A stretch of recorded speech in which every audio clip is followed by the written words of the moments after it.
नमस्कार। आगे बढ़ते हैं। सब एटॉमिक पार्टिकल मतलब कुछ मौलिक कणों के बारे में बात करते हैं। फंडामेंटल पार्टिकल भी इनको बोला जाता है। कि जैसे हम लोगों ने सुना हुआ है कि एटम जो होता है मतलब परमाणु जो होता है, एटम मतलब जिसे अपन ने क्या बोला है, परमाणु बोला है। एटम के अंदर जो है कौन कौन से कण पाए जाते हैं, बोले इलेक्ट्रॉन पाया जाता है, प्रोटॉन पाया जाता है और न्यूट्रॉन पाया जाता है। इनमें से बहुत सारे क्वेश्चन पूछे जाते हैं कि इलेक्ट्रॉन की खोज किसके द्वारा की गई, प्रोटॉन की खोज किसके द्वारा की गई, न्यूट्रॉन की खोज, इनके ऊपर आवेश पूछा जाता है, चार्ज पूछा जाता है। तो सबसे पहले बात कर लेते हैं कि इलेक्ट्रॉन की जो खोज की गई है वो की गई है जे थॉमसन के द्वारा। जे थॉमसन के द्वारा जो है इलेक्ट्रॉन की खोज की गई है। गोल्डस्टीन के द्वारा जो है प्रोटॉन की खोज की गई है। और जेम्स चैडविक के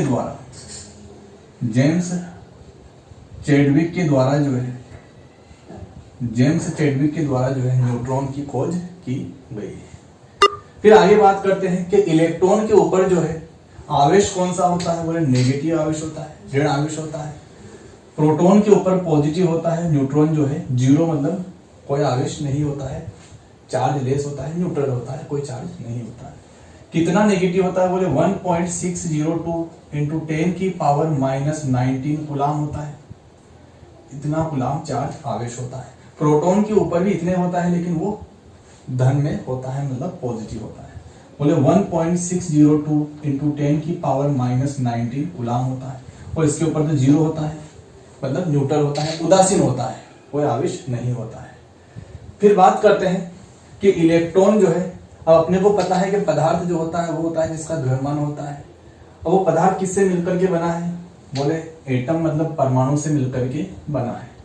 और अपने को ये भी पता है कि परमाणु का कहीं ना कहीं भार होता है। और परमाणु के अंदर क्या पाया जाता है, बोले इलेक्ट्रॉन, प्रोटॉन, न्यूट्रॉन। तो इनका भी कुछ ना कुछ भार होना चाहिए, तभी तो परमाणु को भार आएगा। तो इलेक्ट्रॉन का भार कितना आया है, बोले 9.11 इंटू 10 की पावर -31 किलोग्राम आया है।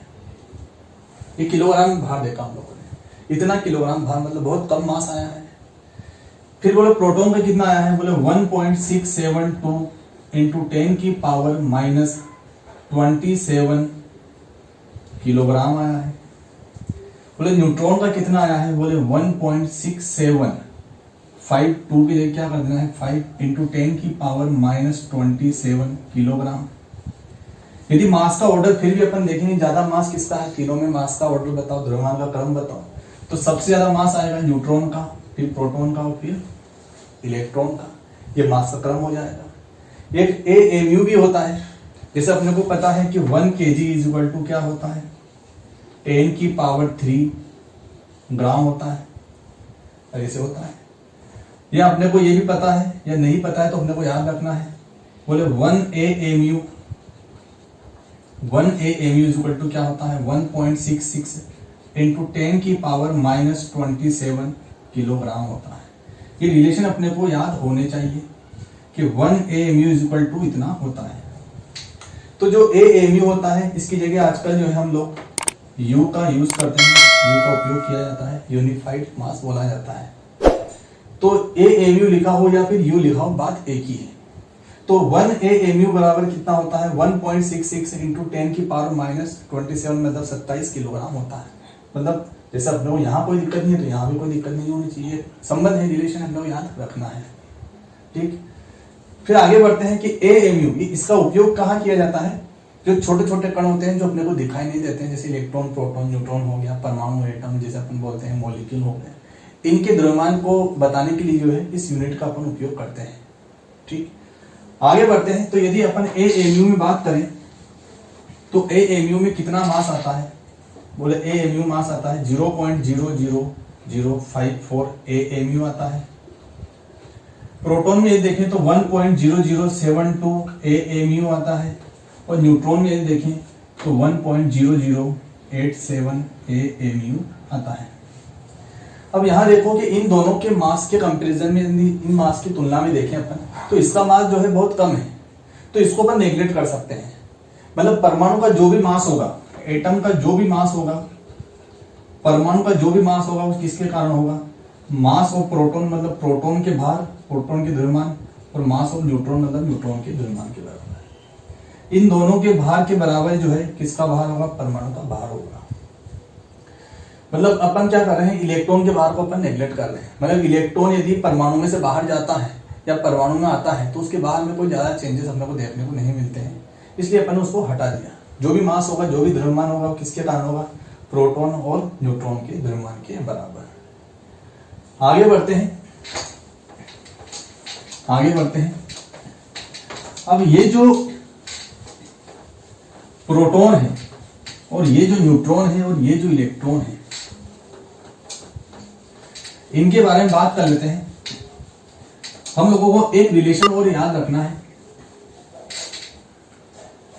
कि मास ऑफ प्रोटॉन और मास ऑफ इलेक्ट्रॉन का अनुपात कितना होता है। तो लगभग होता है 1837 या लगभग 2000 भी अपन याद रख सकते हैं।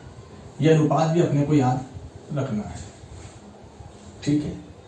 फिर आगे बात करते हैं कि ये जो परमाणु है, इन परमाणु में कहां पर एटॉमिक नंबर लिखा जाता है, कहां पर परमाणु भार लिखा जाता है। तो ये भी अपने को याद रखना है कि जैसे मान लो कोई भी तत्व है, उस तत्व का एक परमाणु मैंने यहाँ लिखा है, एलिमेंट लिखा है, तो यहाँ ऊपर जो लिखा रहेगा वो क्या होगा, परमाणु भार होगा, और नीचे जो लिखा रहेगा वो क्या रहेगा, एटॉमिक नंबर रहेगा।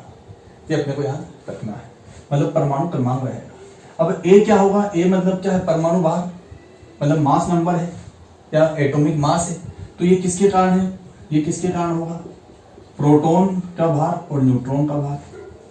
इन दोनों के भार को अपन जोड़ देंगे तो परमाणु भार आ जाएगा। और एटॉमिक नंबर किसे बोला जाएगा, कि किसी भी एटम के अंदर मतलब परमाणु के अंदर जो है जितने प्रोटॉन है वही क्या होगा, उस एटम का एटॉमिक नंबर। हर एक एटम के अंदर नंबर ऑफ प्रोटॉन कैसे रहेंगे, अलग अलग रहेंगे।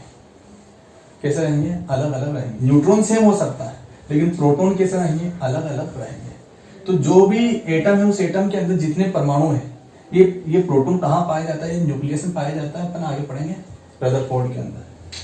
तो अभी अपने को इतना याद रखना है कि किसी भी परमाणु के अंदर जितने प्रोटॉन होते हैं वही क्या है, उस एटम का एटॉमिक नंबर मतलब परमाणु क्रमांक कहलाता है। वही क्या कहलाता है, परमाणु क्रमांक कहलाता है। आगे बात करते हैं, परमाणु क्रमांक अपन ने बोला है। अब जैसे अपन ने क्या बोला है कि A इज इक्वल टू क्या होता है अपने पास, A इज इक्वल टू अपने पास दिया गया है, बोले A बराबर क्या दिया गया है, A इज इक्वल टू दिया गया है प्रोटॉन प्लस न्यूट्रॉन, ये दिया है। यदि अपने को क्या दिया हो, बोले A दिया हो और प्रोटॉन दिया हो और न्यूट्रॉन पूछ ले, तो न्यूट्रॉन इज इक्वल टू क्या हो जाएगा, न्यूट्रॉन इज इक्वल टू क्या हो जाएगा, A माइनस P या फिर A माइनस Z। Z मतलब क्या होता है, Z मतलब क्या होता है, एटॉमिक नंबर। और एटॉमिक नंबर क्या है, जितने प्रोटॉन है उतने एटॉमिक नंबर। तो ये दोनों तो हमेशा क्या रहेंगे, सेम रहेंगे। ये दोनों हमेशा क्या रहेंगे, सेम रहेंगे। तो यहाँ न्यूट्रॉन इज इक्वल टू क्या हो गया, A माइनस Z हो गया।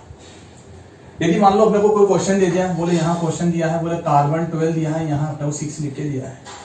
इसमें अपने को पूछा है कि बताओ नंबर ऑफ न्यूट्रॉन कितने होंगे। तो अपन बता सकते हैं, ऊपर जो लिखा है ये क्या है, मास नंबर है, एटॉमिक मास है, A हो गया। नीचे जो लिखा है ये क्या है, बोले Z है, बोले एटॉमिक नंबर हो गया। तो न्यूट्रॉन इज इक्वल टू क्या होता है, A माइनस Z मतलब क्या हो जाएगा, 12 माइनस 6 मतलब कितना हो गया, 6 हो गया। मतलब इसके अंदर न्यूट्रॉन कितने हो गए, 6 हो गए। इसके अंदर प्रोटॉन भी 6 हो गए, क्योंकि यहाँ अपने को दिख रहा है, ठीक है क्या। आगे बात करते हैं कि ये जो एटॉमिक नंबर है, एटॉमिक नंबर प्रोटॉन और इलेक्ट्रॉन में क्या संबंध होता है उसको देख लेते हैं। कि यदि कोई न्यूट्रल अपने पास एटम है, कोई उदासीन परमाणु है, तो अपने को पता है कि वो उदासीन कब होगा, जब उसमें नेगेटिव चार्ज और पॉजिटिव चार्ज दोनों ही कैसे रहेंगे, बराबर रहेंगे, इक्वल रहेंगे। तो वो एटम कैसा रहेगा, न्यूट्रल, उदासीन। यदि पॉजिटिव बढ़ गया मतलब वो क्या हो गया, आवेशित हो गया, मतलब चार्ज हो गया। यदि नेगेटिव चार्ज बढ़ गया तो फिर तो भी वो क्या हो गया, चार्ज हो गया, मतलब आवेशित हो गया। तो यदि कोई भी एटम न्यूट्रल है तो उस केस में प्रोटॉन और इलेक्ट्रॉन कैसे रहेंगे, सेम, क्योंकि पॉजिटिव चार्ज का मतलब क्या है, प्रोटॉन, और नेगेटिव चार्ज का मतलब क्या है, इलेक्ट्रॉन। और जितने प्रोटॉन होते हैं उतने ही क्या होता है, Z होता है। मतलब तीनों ही कैसे रहेंगे, इक्वल रहेंगे। कब, जब अपना परमाणु मतलब एटम कैसा है, न्यूट्रल है, मतलब उदासीन है। लेकिन यदि कोई चार्ज है, आवेशित है, तो उस केस में अपने को पता है कि चार्ज कब आता है, चार्ज कब आता है किसी भी एटम में? चार्ज तब आता है जब कोई भी एटम जो है या तो इलेक्ट्रॉन को ग्रहण करे और A- बना ले, या कोई भी परमाणु क्या करे, इलेक्ट्रॉन को दान करे और पॉजिटिव चार्ज बना ले। मतलब इलेक्ट्रॉन के आने और जाने से जो है आवेश आता है, मतलब नेगेटिव पॉजिटिव चार्ज आता है। प्रोटॉन के आने जाने से कुछ नहीं हो रहा है, प्रोटॉन तो वही है, और यदि प्रोटॉन वही है तो एटॉमिक नंबर कभी चेंज नहीं होगा, क्योंकि प्रोटॉन थोड़ी दान हो रहा है, प्रोटॉन थोड़ी डोनेट हो रहा है। तो उस केस में अब ये आवेशित हो गया, अब ये आवेशित है और ये आवेशित है, तो यदि इनके अंदर अपन देखें तो इसके अंदर जो है Z बराबर तो प्रोटॉन हमेशा रहेगा, लेकिन नॉट इक्वल टू इलेक्ट्रॉन रहेंगे। इलेक्ट्रॉन कम भी हो सकते हैं, ज्यादा भी हो सकते हैं, वो डिपेंड करता है कि पॉजिटिव चार्ज है कि नेगेटिव चार्ज है, वो इलेक्ट्रॉन डोनेट कर रहा है या एक्सेप्ट कर रहा है, दान कर रहा है या ग्रहण कर रहा है। तो यदि कोई न्यूट्रल है तो उस केस में अपन बोल सकते हैं कि Z बराबर प्रोटॉन बराबर इलेक्ट्रॉन होता है। जैसे मान लो मैंने क्वेश्चन पूछ लिया, एक क्वेश्चन पूछ लेता हूं। क्वेश्चन पूछा मैंने, बोले सोडियम यहां Na+ और यहां Na-, यहां मैंने लिखा 11, यहां लिखा 11, यहां लिखा 11, यहां लिखा 23, यहां भी लिखा 23,